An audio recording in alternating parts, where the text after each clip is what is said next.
I am Plushie, and in this series I will be talking about, showcasing and giving some tips and tricks on my favorite deck and showing off my replays, how I play, what thought process I use while I play, to give you an insight of how I use and build my favorite decks. In these episodes, you're going to see me showcasing my life twin. So strap in, enjoy some games, and let's have some fun. Hang! I thought I would just showcase my deck list real quick. This is what I have been using recently. There have been some slight iterations and changes, mainly on the hand traps. I have been trying out the ghost spells, for example, in some of the clips today. But generally, it has stayed around this. Maybe a few less nips, maybe a few more lancias, maybe a ghost spell, but generally this has been the deck. But enough of the decks, and let's get in to some replays. In this combo, I'm going to show basically what happens with the 2-card combo and how resilient it actually can be with our layered interactions. So we're gonna get forward. Obviously, we got dash it. We have dash. It's fine. We get to play. So we're gonna go standard, Kisical into Layla. And they're gonna go into the pink link. This is just standard procedure with live twin. This is what we're looking for basically every game. We have a live twin name. Sadly we did have to start the Sun Snake, so we can't really have a live twin extender. But noticeably, we do have the engraver in hand, meaning we actually do have an extender. So we're gonna go into Troublesome here, and then send her off for the 2 links. You could technically wait for this step, but we lose the neighbor anyways. It does not really matter that much, sadly. Now we're gonna go to engraver. Sequencing of this is kind of not really mattering. The important part is we got a light fiend. We could also use the Casey kill, but it's gonna go into Requiem.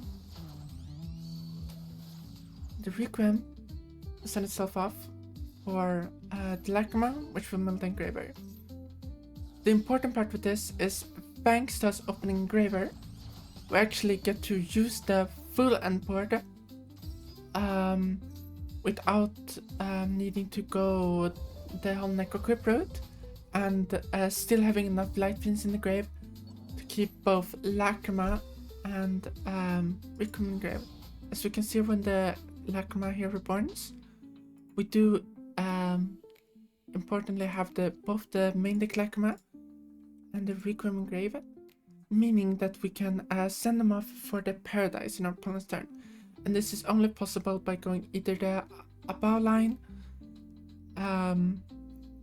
or using Necroquip instead of the Lacrima, so you don't fuse, but then you don't get the Reborn as well, which is set the Above line, they fuse together there. Or opening engraver, as we did, because engraver open gives us both the Larry and the engraver, which is the 2 extra bodies we can shuffle back, making us be able to keep both Lacrima and Requiem engraver for next turn. So now we're going to go into the Nightmare Griffin. Because there's still Malice, I'm going to pitch the Ogre, because Lancia usually is the higher value. And I have no idea what my opponent is on.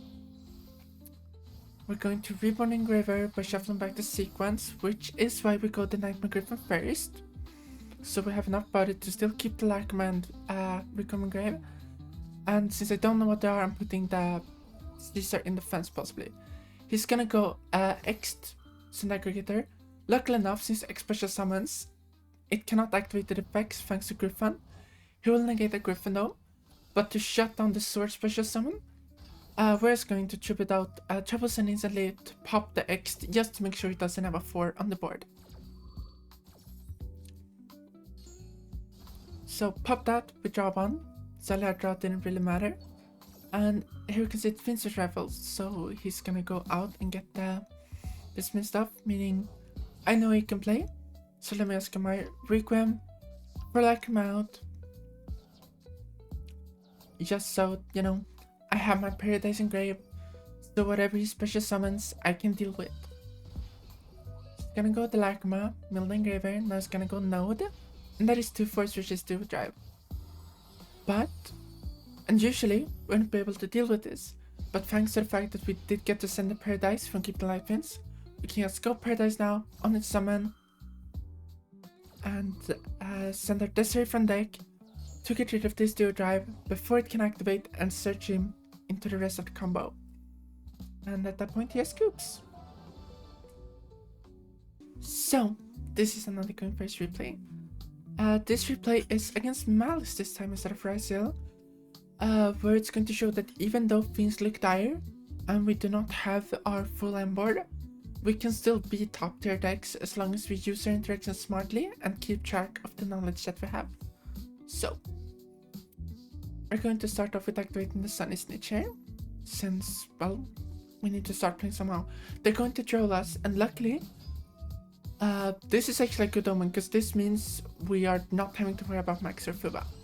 It does cut us off of the 1 drop from Keysikill, but compared to getting Fuba or Maxid, it is completely fine. So here, we're going to go into the blue one, as Pinky, you know, Reborn. Here I have a Baldric, which would instantly end off our turn, if not for the Ghost Ball in hand coming clutch. And now this is important. We see that they have a Baldric. We gotta remember that for our turn, so we don't get caught off guard by that. But we do get our pink one back. No draw, sadly, because of the draw. But we're going to go into the Troublesome. Now, Troublesome is always gonna send ourselves off instantly for the 2 links back again. And since we only have 1 card, we want to maximize our interactions. We're going to go instantly into About a Cow here. Which, sadly, we're gonna have to send off a card from our beautiful land. And we're going to send off the Ash, since I'm suspecting it's Malice, and Ash doesn't really hurt a lot. She's gonna Reborn the Lila, which then summons the Frost from our deck, which will give us a draw during our opponent's turn when they draw. We're gonna have to turn them into a Keysikill, which is important, because that is another Light Fiend in our graveyard, which will come up now. So Requiem will mill the Engraver, and the Engraver is gonna shuffle back the second Keysikill. And this is to make sure we, as the last game, have the Lacrima and Requiem Engrave. So we're gonna go them off for Necro Equip, so you don't have to shuffle them back while fusing. And we're just gonna make a Caesar, set the Callby, and are about to come back. The reason why we kept the Callby instead of the Ash is we have a Max in hand, we want a discard for a bow. So our hope here is that we go Maxi and he maybe ashes it and we can Callby the Ash. That is our hope, because I'm already thinking they're Malice here. And Malice without Maxi, kind of terrifying, considering we only really have a Caesar and a Paradise. But let's see. They're gonna go Lure. I'm instantly going to Maxi here, since, you know, I don't want him trying to Callby. Fortunately, our opponent is good enough to have it, and since we already activated the Maxi in main, I don't have to worry about activating talents early, so I'm just instantly gonna go to Requiem, so I can get the Paradise Engrave as early as possible, to make sure I'm not too late on anything he might special summon. Just gonna banish a Marcher from the hand. We're gonna keep track of that. We know he has a Baldric and a Marcher here. And we know that our Caesar only has 2 activations, so we gotta be smart with those summon negates. So Lacrima's gonna send the Paradise, and it's gonna go Dormouse NTP. That is rough. Banish White Rabbit. And it's gonna set the UWC, so we can surmise that that is an MTP under. That's not actually gonna matter. It's gonna go into the Link Decoder, and we cannot let him get a 3rd Bondi on the board. It's gonna go Marcher, or we're going to Callby the Dormouse, which will force out the GWC, which we can now Caesar. Now he has a Baldric. We actually saved the Caesar material and didn't use it on the Marcher, which is why we Callby instead, to make sure that we had enough Caesar for both the GWC and the Baldric.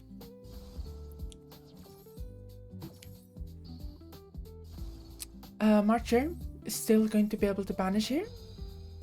But it's not gonna be able to hit the Dormouse. It's gonna be hitting the GWC.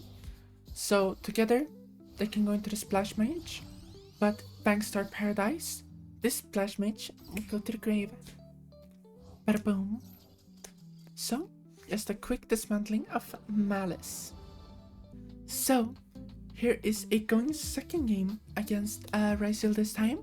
Is to show off a bit how we can beat meta decks even while going second in a deck that is, well, not really anywhere near meta. So let's get into it, shall we? Opponent is gonna go second attack and start. We cannot interact with that, sadly. Basically, our only thing here is to pray that the only thing he has is next. So we're gonna Veiler it. And luckily enough, it resolves. No copy, nothing. And that is going to be just going to set one and then pass his turn. Rysil is kind of bricky with how heavy the drawn hand traps. Luckily for us, we drew kind of nice here. So we're gonna be able to copy the maxi without a worry. And the reason we go copy first is just because cross out hits more things, and anything like Lancia or Nib that we could be worried about, cross out will check. Gonna imperm the Lila here, meaning we are forced to go designated here. And he's still staying in the game here. You gotta think, what can his last card be that is still staying in the game here? Only thing that can really save him is an Nibiru. So we get the read on that, and we're gonna reborn the blue, but instead of going to the next link, we're gonna do the Nip combo, since we don't actually have to worry about making the best Ember possible. The reason why this is basically Nip-proofing us is that we get into the Fiendsmith stuff before 5th summon, meaning we can dump the Engraver before he can stop us from playing. So we always have that follow-up, and we can always threaten lethal without the Engraver having to resummon from grave. And whenever he nips us, Engraver can just come and save our day. And we do this because we read he has a nib, thanks to him staying in the game. So, mill the Engraver. And now I have no more worries. It's gonna go into the blue one now, since we didn't use it earlier. And she can reborn the pink one. She will draw us a card, and here my opponent is panicking. Because, well, I mean, this is just gonna spiral out of control if it doesn't nib. But thanks to us doing that line earlier, which is not something I would recommend going first, it does nib us a lot when we're going second and not that read. And thanks to that read, we beat our opponent. So, this is the second game, this time against Malice. So, let's see how Lightwing going second can take on Malice. Our opponent is gonna go not the strongest start, but with a fine one. That is the Rabbit. We're just gonna send the Lancia now to check. But that is the MTP, and he gets Marcher hand.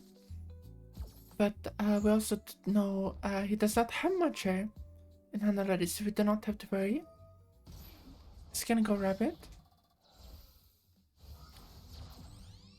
Get GWC, sets one more, and he's gonna end on Lingering Bow. A standard Malice pass before the Lancia. So, gonna mirror our Lila, our Chucks. The reason why we start Lila here is because we have the Sunny Snitch in hand that we just drew. And the chances of this Lila resolving are close to 0. Basically 0. And when it comes to searching something of Sunny Snitch, you almost always want to search Frost if you can choose. Because her graveyard effect is 10 times better than the treat. The treat is just a small attack reduction that almost never comes up, and Frost draws us an entire card. So we're gonna start with the blue here. She gets negated.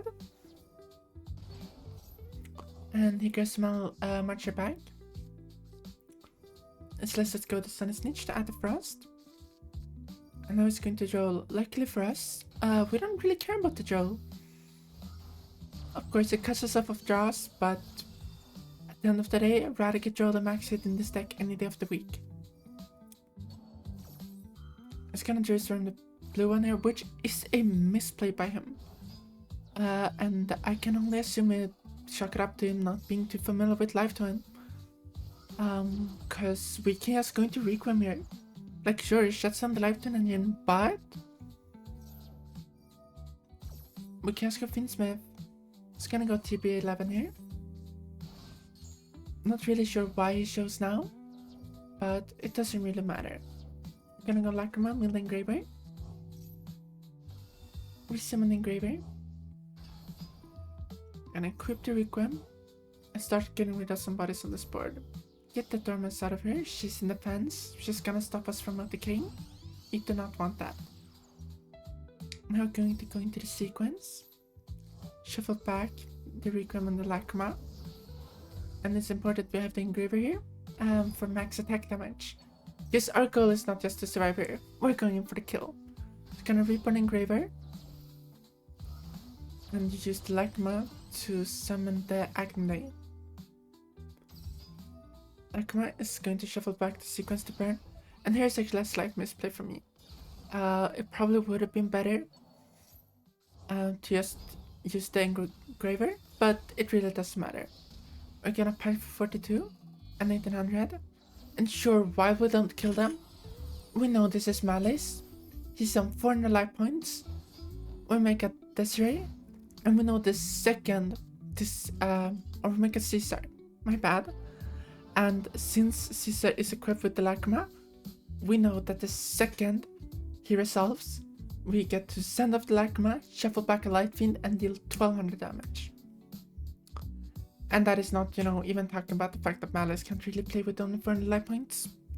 So we didn't kill them, but we left them in a state where they cannot play the game. And we have not follow up. And yeah, they really can't do anything to us.